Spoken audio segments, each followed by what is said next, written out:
Yolun qırağında yuxusuzluqdan yatmışdıq. Bəs buralara necə gəldik, çıxdıq? Gəlin sizə danışım. Yeni bir gündən hamınıza salam olsun. Bakıya gedirdim ki, Fuad İskəndarovu götürəm, gedəm Mingəçevirə. Mənim maşınım biraz nazlı maşındır. İnsanı yolda qoya bilir. Fuadla məni də sağ olsun yolda qoydu. Uşaqlar yolda qalmışıq. Benzin qurtarıb, maşın xarab olmuyor.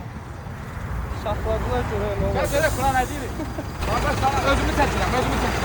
Qardaş bizə yolda kömək elədi. Benzin götürdük, sonra başladıq davam eləməyə. Dedim ay Fuad, səhər deyib, bir şey də yeməmsən. Gəl oturaq yemək yeyək. Sən demə uşaqlar, Fuad gecə yatmayıb ki, səhər mənlə görüşsün. Yolda da biraz yuxusunu aldı, sonrasında getdik çatdıq Mingəçevirə. Çatdıq çatmasına, amma bu səfər Fuad qaldı maşının içində. Dartda tut dart yuxarı. Biraz juvoyo. Fuadla çıxdıq, dedik bir Mingəçeviri gəzək. Mingəçevirin havasına baxdıq, suyuna baxdıq. Fuad bir durdu, poz verdi. Dedi, sən mi böyüksün, mən mi böyüyüm Mingəçevir? Mingəçeviri gəlirsənsə, bilirsən nəyə binməlisən? Balaca qayıqlara. Adı qayıqda, ağlımız başımızdan çıxmışdı amma.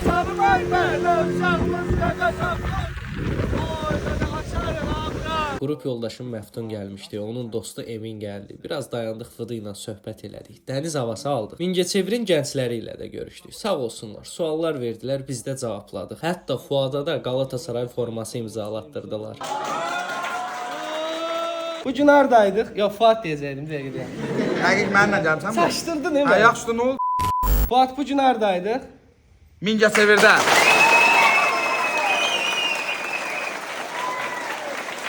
Gəlmişkən balıq yeyə bilməzdik. Getdik, gözəl bir balıq yedik. Uşaqlar, Nədə?